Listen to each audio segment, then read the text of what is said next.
Tonya Hofmann's fabulous. Tonya Hofmann's fabulous.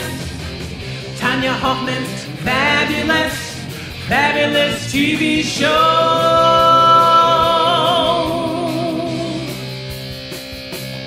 Tonya.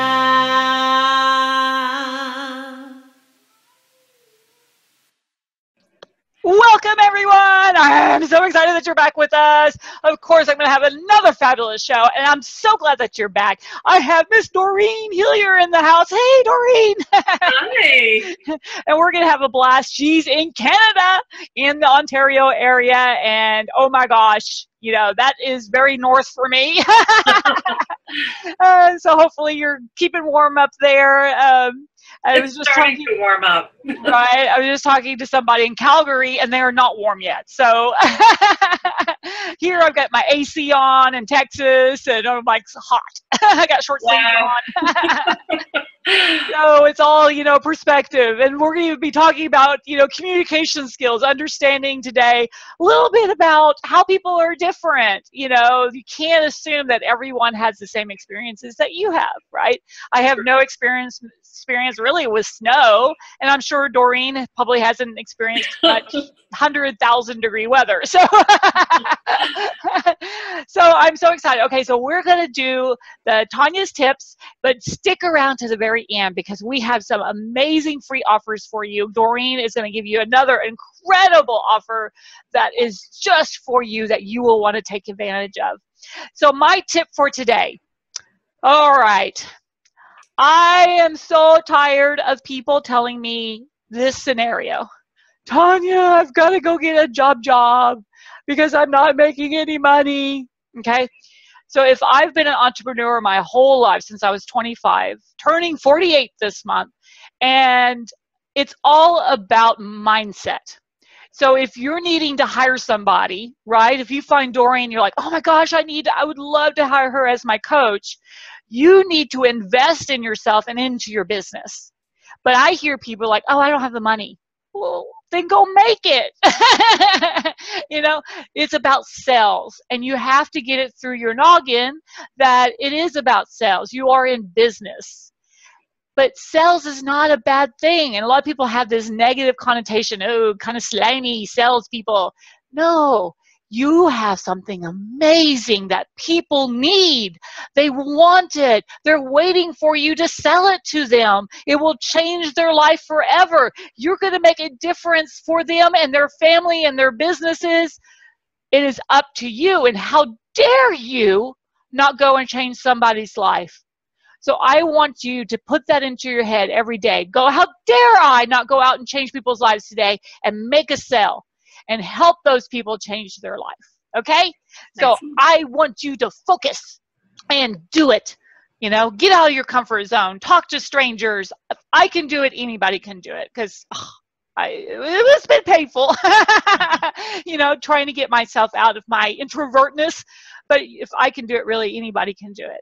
And it is just a mindset. And that's why I wanted Doreen to come in today. She is incredible. I have known Doreen for a while now with the Public Speakers Association. She's a director in the Ontario area. And she is so lovely. You're going to absolutely adore her. So how are you doing, Doreen? I'm doing wonderful. And you? Oh, yes. And I wanted people to really get to know you. You've got such a great story. Can you tell us a little bit about who you are and what you've got going on? Sure. Well, my name is Doreen Hillier. I basically read when I did my very first icebreaker speech with Toastmasters. And I was very shy. I didn't know how to express myself in speaking. So that's why I joined Toastmasters 20 years ago. And when the Public Speakers Association became available to me 2 years ago, I decided to join as a director because I feel that the Public Speakers Association is the next step. The Toastmasters program is a great learning and training program for communication and leadership. And I've held many positions over the last 20 years in the Toastmasters program.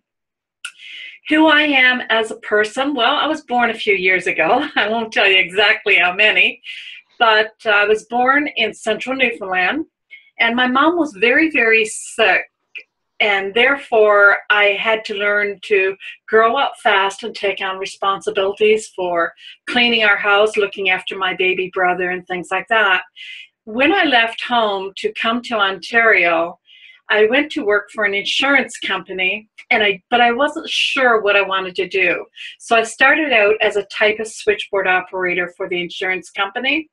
And then later, I went and studied for the Canadian General Accountant's position, and I started my own tax accounting firm.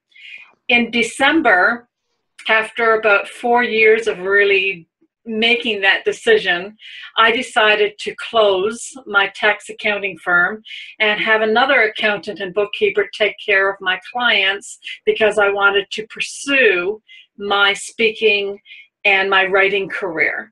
And that's when I made the decision, okay, I need some space in my head just to be creative and to be able to pursue my dream. And I am so excited, and it's moving along in the right direction. So I'm really, really thoroughly enjoying this. Well, and especially, you probably use both sides of your brain. If you're an accountant and you do all this speaking, you probably have a little bit of both going on. I guess. So when you see, you know, communication skills, leadership skills, I think leadership skills really is about communication skills, right? Listening, shutting the mouths and listening to people and finding out what is their issue, what is their problem, and how can I help them solve it, and then asking for help. Don't you find something like that? Well, I'll give you a breakdown of two things. First, the leadership. I feel that the very first thing a good leader should have is a vision. A vision can see into the future, where they're going, and know where they're going. And then, of course, there's various other things that the good leader needs. And what I've done is I've started writing a book called The 10 Laws of Leadership. And in that book, I not only tell you what those 10 laws are, but I tie it into real life experiences that I've experienced as a leader in the community, in Toastmasters, and as a director with PSA. I talk about my stories, and I talk about other famous leaders and people that have gone before me, or people that I've worked with. Nice. With regards to the communication, let me speak to that for a second. Last year in June, May, June, I went to visit my son in Seoul, South Korea. And a couple of days after I was visiting with him, he asked me if I could come into his classroom and give his students some presentation tips.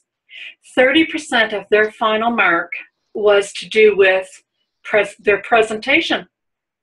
So I thought about it, and I put together a presentation, and I went in to both of his classes, his English class and his business English class, 55 students between the age of 19 and 23 years. After doing that particular workshop with them, the presentation skills, and I incorporated vocal variety as well, I wasn't able to stay in Seoul, South Korea while they were doing their presentations, but later my son contacted me, and he said he was marking their final marks with regards to their presentation. And he said, you should have seen how those students actually incorporated the tips that you taught them. And he said, this one I'm marking right now, I have no choice but give her 30 out of 30. And I went, yes, that was reward enough for me, because when somebody takes those things and applies it to their situation, and they make a difference in their presentation for their life, then I know that I've communicated those tips to them in a way that they said, okay, yes, I can use those tips. I will use those tips, apply them, and then they do better. And to me, that was just a very proud moment for me, because, wow, I was able to help these students, and I was really, really proud that I was afforded that opportunity.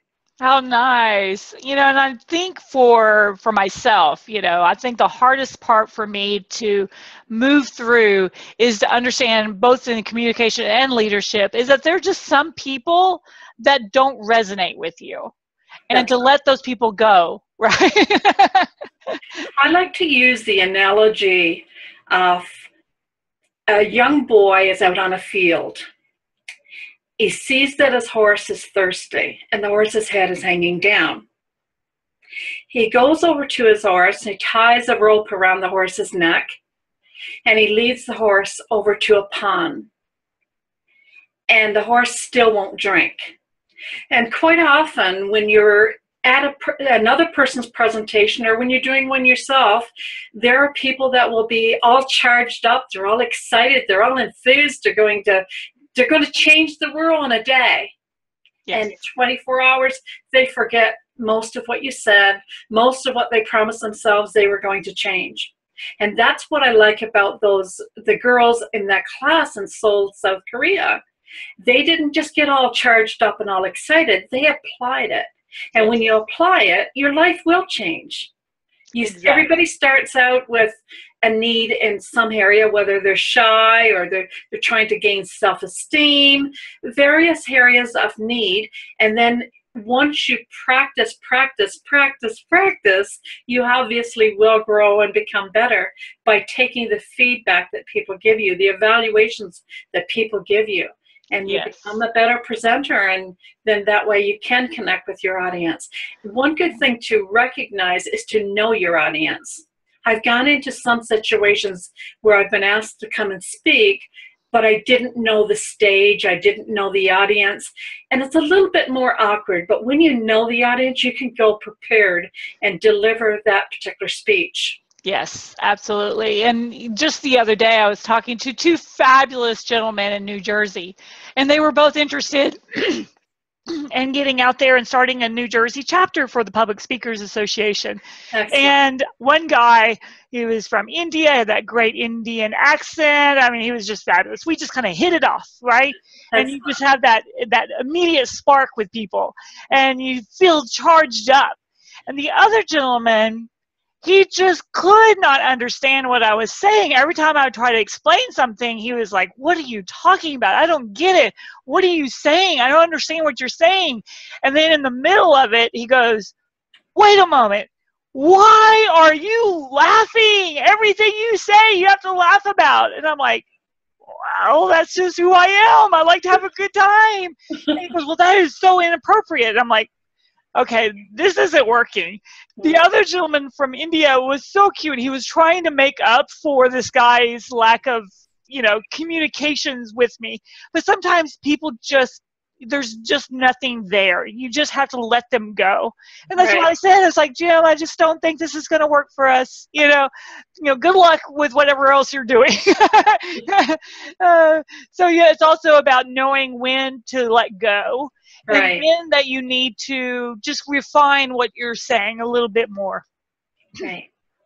I recently did a fundraiser for children in schools that either don't have food or they have very little. And at that particular presentation, I didn't use my Toastmaster skills. I didn't use my public speaker's skills. I didn't use my leadership skills. I just spoke from the heart. I felt what they felt. And I told them off a personal experience where I too knew what it was like to be either hungry or thirsty. And when I told my personal story, the audience came up to me afterwards and they could so relate, because even though, you know, most of us are successful or striving to be successful, there was a time in our life when things weren't as good for us. Right. And I think that my belief and my trust in the higher power has really given me the courage to keep moving forward despite, you know, the downtimes, because we all have them. You know, whether it's a bad day or a bad situation, we have to all be able to have the courage to be able to face the valleys and go up to the mountaintop again and see what the view is like. You know, we all experience that. So when you're able to relate to the audience, and that this is the good thing about knowing your audience, when you're able to relate to them, what their need is, what their need is, to what they want fulfilled, right? Because they're not all going to come out, and you're right, they're not all going to relate. They're not all going to love you. Some people won't. But you know what? If you can make the difference in this world with 1, 2, 20, 200, depending on how many you're speaking with, you get all these testimonials coming back of how their lives have changed, then that's worth it. That's worth it, because you've made a difference. And that's what life is all about, is knowing your purpose and knowing that you can make a difference in someone else's life. Well, that's why our motto for the Public Speakers Association is change the world from the front of the room. That's because right. To me, that is what speaking is about. That is what being in front of a group is really about, helping them and changing their life in some way. But a lot of people don't see it that way, and you could tell who doesn't see it that way. For me, it's about being relatable and getting people, even on my stages, that are relatable to the people that are there, so that they can benefit the most from that experience. We've got the Public Speakers Conference coming up. I got 6- and 7-figure speakers that aren't just going to come in and fly in and do their thing and leave. They're going to be there and talk to people and be relatable, because they're just people that are being very successful at changing the world, right? Right. So it's so much fun. And I know that, you do a lot of speaking, and I've heard great things about your presentations and everything, and that you're really good at kind of helping people, with their kind of communication skills, their presentation skills. I like to mentor people, because if they're looking to me for tips, and I sit down with them, or I review their speech before they go and do the presentation, and then they feel so much better and so much more confident in presenting, because they know that somebody with experience has helped them, and that just makes it so much better for them. What is like the thing that you always see people do that you're like, stop it already? Not using effective pauses, I would say, is the answer to that one. A lot of haws, hums. We've listened to various CDs and DVDs and stuff like that of people that are very prominent speakers, and they don't give their audience time to get their message, because it takes 5 minutes to get one sentence out, and they don't allow people to laugh when they're being funny. They don't give the audience the time. I always tell my people that I mentor, don't say thank you at the end of your speech either, because let the audience thank you. You're the one that's giving your time, whether you're being paid or not. You're the one who's giving the time, giving the knowledge. They came to hear you speak. Let them appreciate you, give them the time to absorb your message. Give them the time to appreciate you and your message. I know this, we do virtual summit, every month with the Public Speakers Association. And, one of the things that people always ask me for feedback, what did you think of my presentation? And it's usually what happened to me when I first started speaking. And so I suddenly would start talking, and I would go really fast, and I wouldn't even stop, and I would keep going, and I would keep going, trying to get it all in. And I think a lot of people, they speed up, which then it's so hard to not just hear what they're saying, but to absorb what they're saying. Don't you find that? I do. I really do. Last night we had a girl who gave her very first speech at our club, at our Toastmasters club, and she had a great message. She was above the icebreaker or the first speech status, in my opinion. And there was a few minutes into her speech where she was going at such a fast pace that was one of the things I brought to her attention. Just slow down a little, use effective pauses, And then that way the audience will be able to appreciate your message because your message was just totally amazing. And those kinds of things, you know, encouraging people and show them a good pace so that the audience can, you know, the audience can absorb that message. And that's one thing that I think that a lot of us lack, is that we speak too fast. People don't understand us. And I don't know what it's like there in Texas, but here in Ontario, we have such a multicultural atmosphere as well, that people with English as their second language, you need to be able to slow down so that people can absorb your message, because it takes them a little while to understand exactly what it is you're trying to say.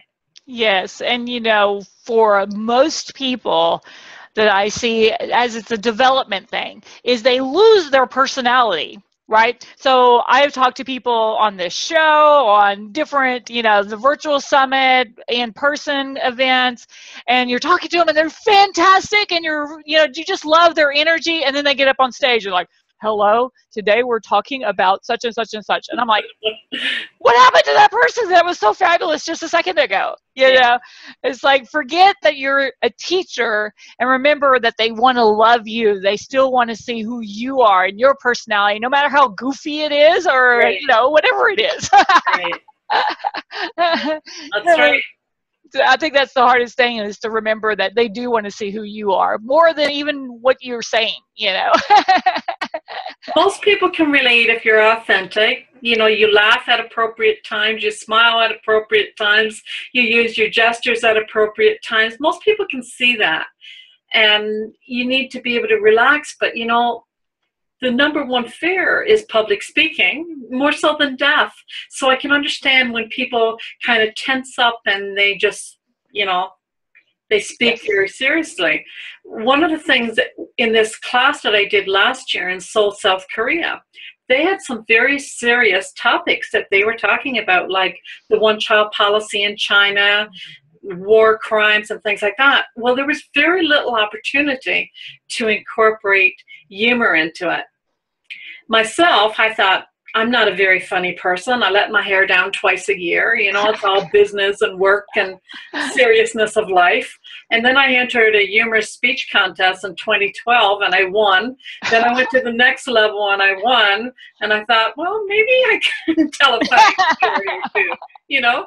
So it's, I guess the believing in yourself too is a big difference, you know, and you gain that confidence after you've practiced and after you've done it a few times. That's why I wanted to create the Public Speakers Association, give people a chance to practice, you know, and a lot of people are like, oh, I'm not ready. I have to make it more perfect. I'm like, just get out there, because it's what it's for, is to learn to tweak as you're speaking, because it may look and sound great in front of the mirror, but until you actually are in the moment, especially if you're in front of people, you really don't get that feedback that's so important to grow yourself as a speaker. That's right. That's right. And that feedback, if you take that and, you know, grow on it, like take it seriously, because I know there was one time I did a humorous speech where my evaluator said to me, and she put her hands across her stomach as she bent over and she said, I was just gutting myself the entire time. Now, I knew my speech wasn't that funny. I was trying to be entertaining, but I knew it wasn't that funny, that she'd be gutting herself the entire time. So I knew that wasn't really authentic. But there was an experienced person in the audience who came up to me and said, I didn't find your speech funny at all. Right. So what do? You take the feedback that other people have given you, you throw out what's not going to work for you, and you build on the things that you can build on. Because, like you say, not everybody's going to like you.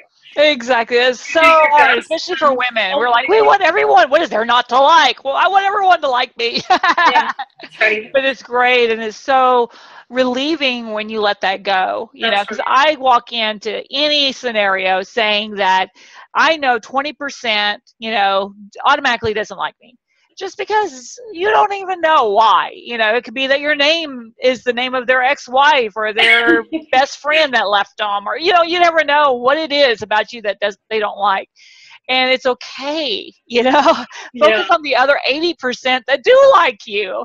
And what I found too is that 20% that don't like me, I don't like them either. We're usually total opposites. So it is very okay. You just got to let that go. You know, people that opt in and then they opt out of your newsletters, block you on social media. Don't worry about it. It doesn't matter.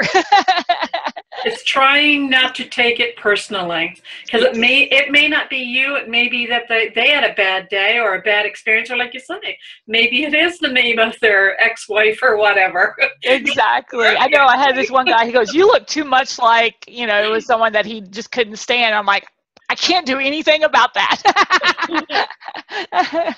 Well, it was so fantastic for you to be on. I know you have a great offer for people. What is that? I would like to offer the people that are listening in right now 1 hour of free presentation tips consultation. Free 1 hour. My rate is $50 an hour, which is not a lot, but for that 1 hour, that first hour, a free hour. And if you would email me at doreenhillier@gmail.com, that's DoreenHillier@gmail.com, and we can definitely discuss how we will do that presentation, whether it's in person or whether or not we'll do it on the telephone or Skype or FaceTime. So several ways that we can come together and we can have that free consultation where hopefully you too will be able to gain the benefits and be able to get out there and practice your speeches, your presentations, and that you will also become a better presenter.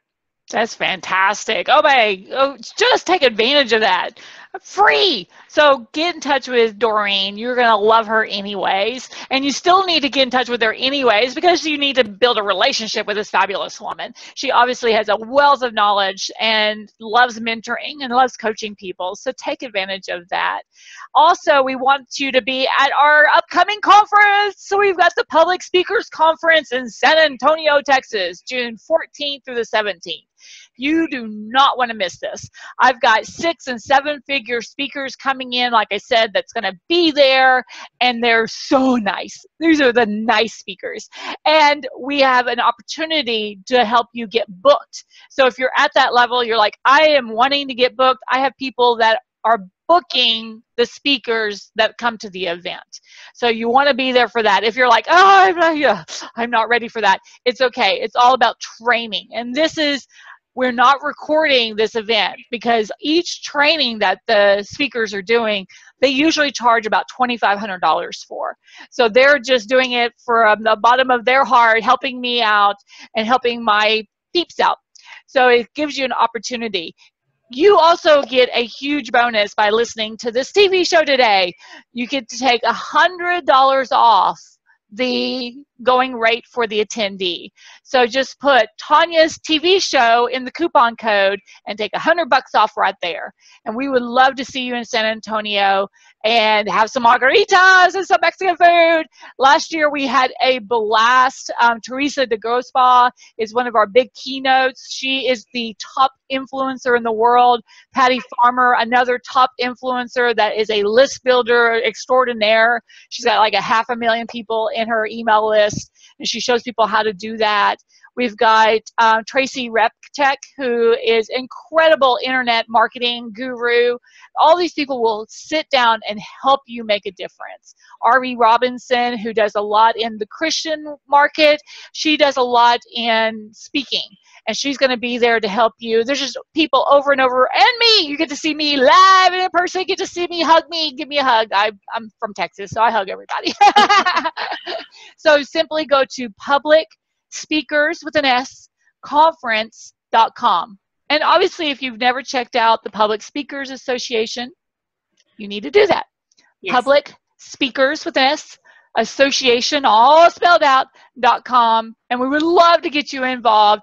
I've already sent out over 40 different speaking opportunities to our database this year, and we would love to have you involved, help you grow your skills like Miss Doreen was talking about, and really get connected to fabulous, fun people. So Doreen, thank you for being on today. I want you to come back as soon as you can. Thank you, Tonya. It was a great opportunity. Thank Yay! you. And everybody, you have a fantastic rest of your day, and we will see you at our next show. Bye. Bye.